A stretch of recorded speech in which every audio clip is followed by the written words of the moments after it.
Hi, paneer masala செய்யறது ரொம்ப ஈஸிங்க. வெஜ்ஜில் ரொம்ப ஹெல்த்தியான டிஷ்ஷும் கூட அது. அதுக்கு பன்னீரை க்யூபாக நல்லா கட் பண்ணி வச்சுக்கோங்க.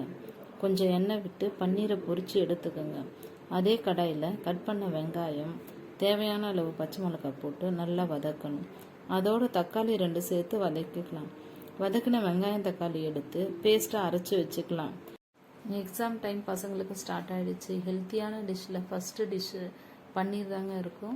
கீரைகள், பன்னீர், அந்த மாதிரி நிறைய ஐட்டம் நம்ம பசங்களுக்கு பார்த்து பார்த்து கொடுத்தா தான் எக்ஸாம் டைமில் அவங்களும் ஹெல்த்தியாக இருந்து எக்ஸாம் நல்லா எழுதிட்டு வர முடியும். இந்த டிஷ் சப்பாத்திக்கு கிரேவியாக கொடுக்கலாங்க. இட்லி, தோசை, டிஃபனுக்கும் எடுத்துக்கலாம் கிரேவியாக.